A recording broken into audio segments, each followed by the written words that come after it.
আসসালামু আলাইকুম ওরহমতুল্লাহ। প্রিয় দর্শক, আপনি কি অনেক বেশি বিপদ আপদ, বালা মুসিবত, দুঃখ কষ্ট, দুশ্চিন্তা, পেরেশানি, অভাব অনটন, দারিদ্রতা ও ঋণের মধ্যে আছেন? তাহলে আপনি সূরা ইখলাস ও ইস্তেগফারের এই গোপন আমলটি করুন। ইনশাআল্লাহ আল্লাহ তাআলা আপনার সকল বিপদ আপদ, বালা মুসিবত, দুঃখ কষ্ট, দুশ্চিন্তা, পেরেশানি, অভাব অনটন, দারিদ্রতা ও ঋণ দূর করে দিবেন এবং আল্লাহ পাক রব্বুল আলামিন আপনাকে গায়বীভাবে অনেক টাকা পয়সা, ধন সম্পদ দিয়ে সাহায্য করবেন। যেভাবে আল্লাহ তাআলা আকাশ থেকে হজরত আইয়ুব আলাইহিস সালামের জন্য গায়বীভাবে স্বর্ণমুদ্রা, ধন সম্পদ পাঠিয়ে সাহায্য করেছিলেন। সুবহানাল্লাহ। সম্মানিত ভিউয়ার্স, সূরা ইখলাস ও ইস্তেগফারের কোন গোপন আমলটি করিলে আল্লাহ তাআলা আপনাকে এই সকল পুরস্কারগুলি দান করবেন, সে আমলটি সম্পর্কে জানতে চাইলে ভিডিওটি স্কিপ না করে সম্পূর্ণ ভিডিওটি মনোযোগ দিয়ে দেখতে থাকুন। আর ভিডিওটি ভালো লাগলে লাইক, কমেন্ট, শেয়ার করে চ্যানেলটি সাবস্ক্রাইব করে আমাদের পাশে থাকুন। সম্মানিত ভিউয়ার্স, আপনি যদি সকালে ফজরের নামাজের পর সূরা ইখলাস ও ইস্তেগফারের এই গোপন আমলটি করেন, তাহলে ইনশাআল্লাহ আল্লাহ তাআলা অল্প কিছুদিনের মধ্যে আপনার সকল বিপদ আপদ, বালা মুসিবত, দুঃখ কষ্ট, পেরেশানি, অভাব অনটন, দারিদ্রতা ও ঋণ দূর করে দিবেন এবং আল্লাহ পাক রব্বুল আলামিন আপনাকে ফেরেশতাদের মাধ্যমে গায়বীভাবে অনেক টাকা পয়সা, ধন সম্পদ দিয়ে সাহায্য করবেন ইনশাআল্লাহ। এমনকি এক সাহাবী নিজেও সূরা ইখলাসের আমল করার ফলে অল্প কিছুদিনের মধ্যে দারিদ্রতা, অভাব অনটন থেকে মুক্ত হয়ে অনেক টাকা পয়সা, ধন সম্পদের মালিক হয়ে গিয়েছিল। সুবহানাল্লাহ। আর এটা কোনো সাধারণ আমল নয়, বরং স্বয়ং রাসূল সাল্লাল্লাহু আলাইহি ওয়াসাল্লাম নিজে সাহাবায়ে কেরামদেরকে সূরা ইখলাসের আমল শিখিয়েছিলেন। সম্মানিত ভিউয়ার্স, এখন আমি আপনাদেরকে জানিয়ে দেব হযরত আইয়ুব আলাইহিস সালাম কোন আমল করার কারণে এবং কি দোয়া পাঠ করার কারণে আল্লাহ তাআলা আকাশ থেকে গায়বীভাবে স্বর্ণমুদ্রা, ধন সম্পদ পাঠিয়ে সাহায্য করেছিলেন। হাদিস শরীফের মধ্যে বলা হয়েছে, হযরত আইয়ুব আলাইহিস সালামের দুইটি উঠান ছিল। একটি ছিল গম শুকানোর জন্য আর অপরটি ছিল যব শুকানোর জন্য। মহান আল্লাহ তাআলা সেই দুইটি উঠানের উপর দুই খণ্ড মেঘমালা পাঠালেন। এক খণ্ড মেঘমালা সেই গমের উঠানে এমনভাবে স্বর্ণ ফেলল যে সেটি পূর্ণ হয়ে গেল। সুবহানাল্লাহ। অন্য মেঘমালাটি অপর উঠানের মধ্যে এমনভাবে রৌপ্য বর্ষণ করল যে সেটিও পূর্ণ হয়ে গেল। সুবহানাল্লাহ। আল্লাহু আকবার। সহিহ ইবনে হিব্বান, হাদিস নং 2898।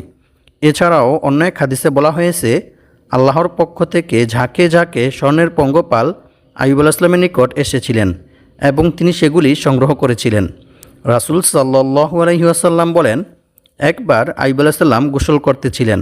এমন্ত অবস্থায় এক ঝাঁক স্বর্ণের পঙ্গপাল তার উপর পড়তে শুরু করেন এবং তিনি সেগুলি মুঠি মুঠি করে তার কাপড়ে জমা করছিলেন। সুবহানাল্লাহ।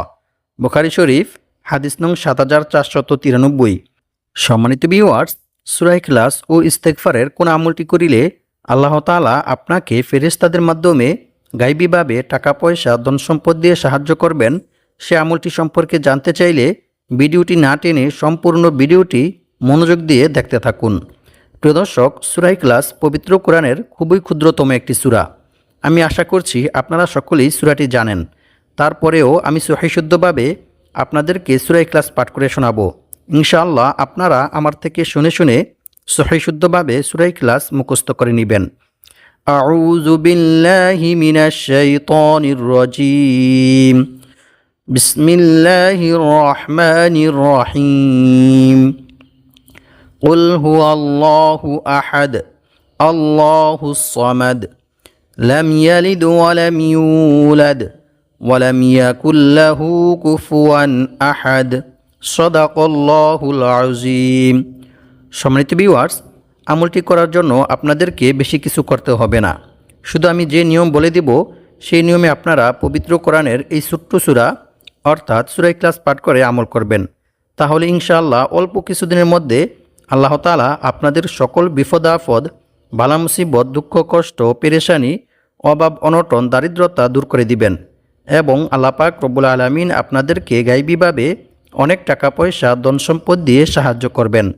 তবে মনে রাখতে হবে, প্রতিটি আমল করার জন্য অবশ্যই আল্লাহর উপর এবং আল্লাহর কোরআনের উপর দৃঢ় বিশ্বাস রাখতে হবে। তবেই আপনি আমলটি করে রেজাল্ট পাবেন এবং উপকৃত হবেন। অন্যথায় আপনার এই আমল বৃথা হয়ে যাবে। কারণ আল্লাহ তাআলা বলেন, আমি এই কোরআন সৃষ্টি করেছি মুমিনদের শেফার জন্য। আর যারা আল্লাহর উপর বিশ্বাস রাখে, আল্লাহর উপর ভরসা করে, তাদের জন্য আল্লাহই যথেষ্ট। আল্লাহ তাআলা তাদের মনের সকল ইচ্ছা পূর্ণ করবেনই। সুবহানাল্লাহ।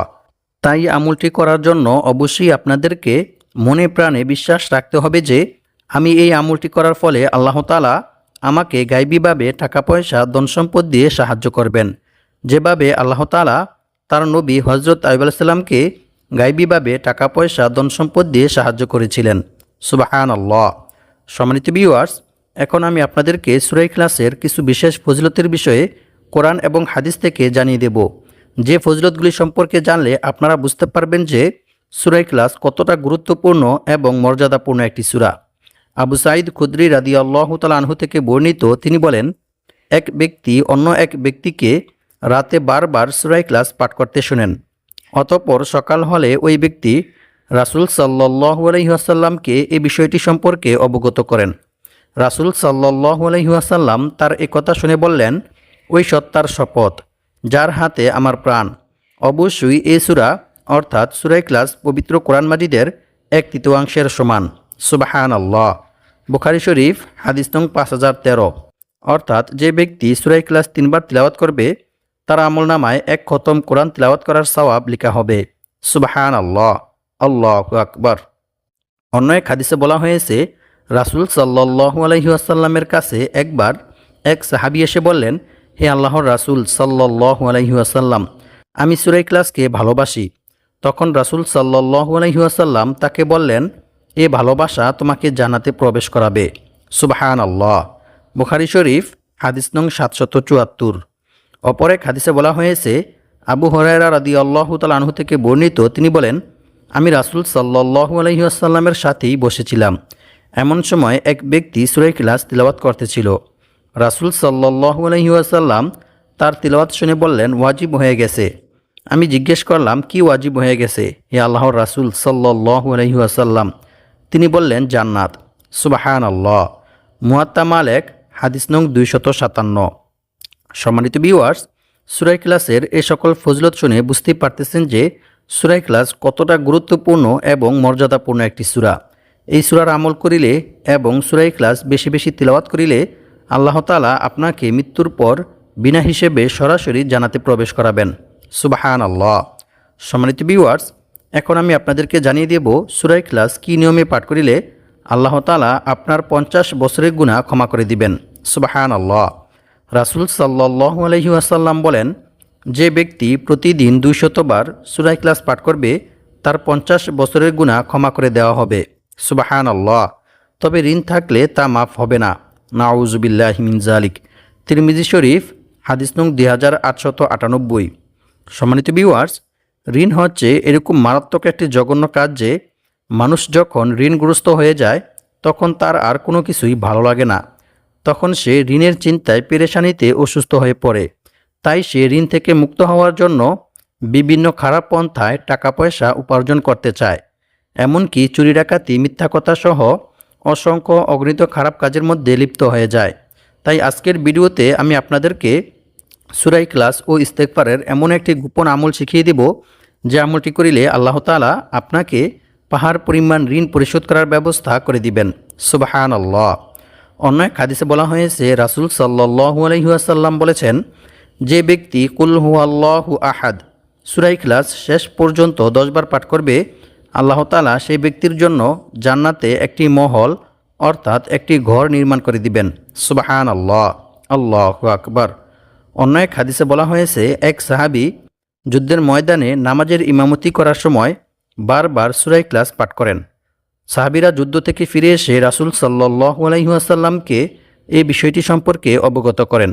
রাসূল সাল্লাল্লাহু আলাইহি ওয়াসাল্লাম তাদেরকে বললেন, তোমরা তাকে গিয়ে জিজ্ঞেস করো কেন সে এইরূপ করেছে।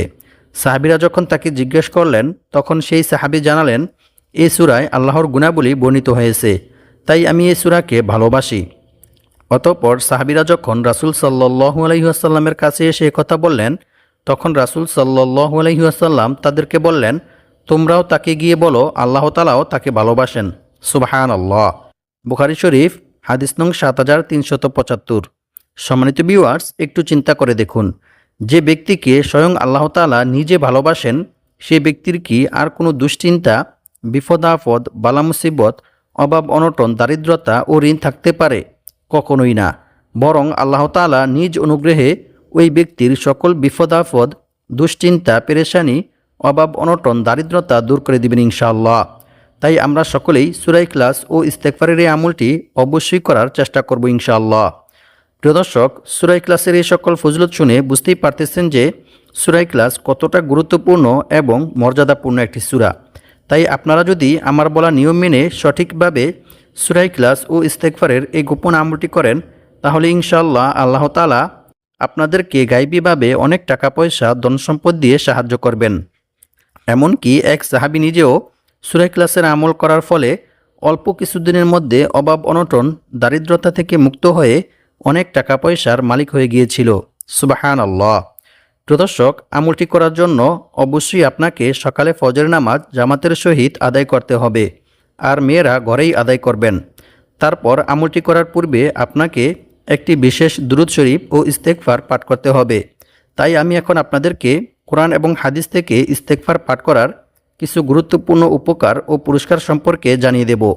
সম্মানিত ভিউয়ার্স, ইস্তেগফার পাঠ করার প্রতি গুরুত্ব দিয়ে মহান আল্লাহ তাআলা পবিত্র কোরআনের মধ্যে বলেন, আর যে ব্যক্তি আল্লাহকে ভয় করবে, আল্লাহ তাআলা তার সমস্ত সমস্যা থেকে উত্তরণের পথ বের করে দিবেন, আর তাকে এমন জায়গা থেকে রিজিক দান করবেন যা সে কল্পনাও করতে পারবে না। সুবহানাল্লাহ। অর্থাৎ আল্লাহ পাক রব্বুল আলামিন তার ধারণার বাইরে থেকে গায়বীভাবে রিজিকের ব্যবস্থা করে দিবেন। সুবহানাল্লাহ। আর যে ব্যক্তি আল্লাহর উপর ভরসা করবে, তার জন্য তিনিই যথেষ্ট হবেন। নিশ্চয়ই আল্লাহ তাআলা তার সমস্ত ইচ্ছা পূর্ণ করবেনই। সুবহানাল্লাহ। আল্লাহু আকবার। সূরা তালাক আয়াত নং 2 থেকে 3। সম্মানিত ভিউয়ার্স, আল্লাহ তাআলাকে ভয় করার সর্বোত্তম মাধ্যম হচ্ছে তাওবা ইস্তেগফার করা, ক্ষমা প্রার্থনা করা। বান্দার দ্বারা ইচ্ছায় কিংবা অনিচ্ছায় কোনো গুনাহ সংঘটিত হয়ে গেলে বান্দা যদি আল্লাহর ভয়ে, আল্লাহর আযাবের ভয়ে আল্লাহ তাআলার নিকট তাওবা ইস্তেগফার করে, ক্ষমা প্রার্থনা করে, তাহলে আল্লাহ তাআলা অনেক খুশি হন এবং আল্লাহ তাআলা বান্দার প্রতি খুশি হয়ে বান্দাকে অসংখ্য অগণিত পুরস্কার দান করেন। সুবহানাল্লাহ। রাসূল সাল্লাল্লাহু আলাইহি ওয়াসাল্লাম বলেছেন, যে ব্যক্তি বেশি বেশি তাওবা ইস্তেগফার পাঠ করবে, আল্লাহ তাআলা তার সমস্ত সমস্যা থেকে উত্তরণের পথ বের করে দিবেন। তার সমস্ত বিপদ আপদ, বালা মুসিবত, দুঃখ কষ্ট, পেরেশানি, অভাব অনটন, দারিদ্রতা দূর করে দিবেন এবং আল্লাহ পাক রব্বুল আলামিন তাকে এমন জায়গা থেকে রিজিক দান করবেন যা সে কল্পনাও করতে পারবে না। অর্থাৎ তার ধারণার বাইরে থেকে গায়বীভাবে আল্লাহ তাআলা তার রিজিকের ব্যবস্থা করে দিবেন। সুবহানাল্লাহ। আল্লাহু আকবার। সুনানে আবু দাউদ হাদিস নং 1518। আর আল্লাহ তাআলার উপর ভরসা করার সর্বোত্তম মাধ্যম হচ্ছে বিপদ আপদ, বালা মুসিবত, দুঃখ কষ্ট, পেরেশানি, অভাব অনটন, দারিদ্রতা সর্ব অবস্থায় আল্লাহর উপর ভরসা করা, আল্লাহ ব্যতীত অন্য কারো উপর ভরসা না করা। এমনকি রাসূল সাল্লাল্লাহু আলাইহি ওয়াসাল্লাম বলেছেন, অন্য কারো কাছে নিজের সমস্যার কথাও না বলা, বরং বিপদ আপদ, বালা মুসিবত, পেরেশানি, অভাব অনটন, দারিদ্রতা ও ঋণ থেকে মুক্ত হওয়ার যে সকল দোয়া ও আমল রয়েছে, সেগুলির মাধ্যমে আল্লাহ তাআলার নিকট দোয়া করে সাহায্য চাওয়া। সম্মানিত ভিউয়ার্স, এখন আমি আপনাদেরকে জানিয়ে দেব সকালে ফজর নামাজের পর সূরা ইখলাস ও ইস্তেগফারের কোন আমলটি করিলে আল্লাহ তাআলা আপনাকে ফেরেশতাদের মাধ্যমে গায়বীভাবে টাকা পয়সা, ধন সম্পদ দিয়ে সাহায্য করবেন। আমলটি করার জন্য অবশ্যই আপনাকে সকালে ফজর নামাজ জামাতের সহিত আদায় করতে হবে। তারপর আপনাকে আমলটি করার জন্য একটি বিশেষ দুরূদ শরীফ 10 বার পাঠ করতে হবে। দুরূদ শরীফটি হচ্ছে, আল্লাহুম্মা সাল্লি আলা মুহাম্মদ ওয়া আনজিলহুল মাকআদাল মুকাররবা ইনদাকা ইয়াউমাল কিয়ামাহ। এই দুরূদ শরীফটি 10 বার পাঠ করবেন। অতঃপর লা হাওলা ওয়ালা কুওয়াতা ইল্লা বিল্লাহ, এই ইস্তেগফারটি 100 বার পাঠ করবেন। এরপর আল্লাহুম্মা গফিরলি যামবি ওয়া ওয়াসি'লি ফি দারি ওয়া বারিক লি ফি রিজকি, এই ইস্তেগফারটি 41 বার পাঠ করবেন। অতঃপর 21 বার বিসমিল্লাহির রহমানির রহিম পাঠ করবেন। এরপর সুবহানাল্লাহ 550 বার, আলহামদুলিল্লাহ 550 বার পাঠ করবেন। এরপর ইয়া রাজ্জাকু, এই আল্লাহর ইসমে আজমটি 51 বার পাঠ করবেন। অতঃপর 21 বার সূরা ইখলাস পাঠ করবেন। প্রত্যেকবার সূরা ইখলাস পাঠ করার পূর্বে বিসমিল্লাহির রহমানির রহিম পাঠ করে নেবেন। এরপর কয়েকবার দুরূদ শরীফ ও ইস্তেগফার পাঠ করে আল্লাহ তাআলার নিকট দোয়া করবেন। আপনি আল্লাহ তাআলার নিকট দোয়া করে যা চাইবেন ইনশাআল্লাহ আল্লাহ তাআলা আপনাকে তাই দান করবেন। দোয়ার মধ্যে আরও একটি দোয়া পাঠ করবেন, সেটি হচ্ছে আল্লাহুম্মা কফিনি বিহালালিকা আন হারামিকা ওয়া আগনিনি বিফাদলিকা আম্মান সিওয়াক। এরপর ইয়া দাল জালালি ওয়াল ইকরাম ইয়া হাইয়ু ইয়া কাইয়ুম এই দুইটি ইসমে আজম পাঠ করে দোয়া শেষ করবেন। অতঃপর কয়েকবার দুরূদ শরীফ পাঠ করে নেবেন। এরপর আরও একটি দোয়া পাঠ করবেন, সেই দোয়াটি হচ্ছে আল্লাহুম্মা ইন্নী আসআলুকা ইলমান নাফিআ ওয়া রিজকান তাইয়্যিবা ওয়া আমালাম মুতাকাব্বালা। এই দোয়াটি 3 বার পাঠ করবেন। আল্লাহ পাক রব্বুল আলামিন আমাদের সবাইকে সূরা ইখলাস ও ইস্তেগফারের এই আমলটি করে বিপদ আপদ বালা মুসিবত দুঃখ কষ্ট পেরেশানি অভাব অনটন দারিদ্রতা ও ঋণ থেকে মুক্ত হয়ে অনেক টাকা পয়সা ধন সম্পদের মালিক হওয়ার তৌফিক দান করুক। আমিন।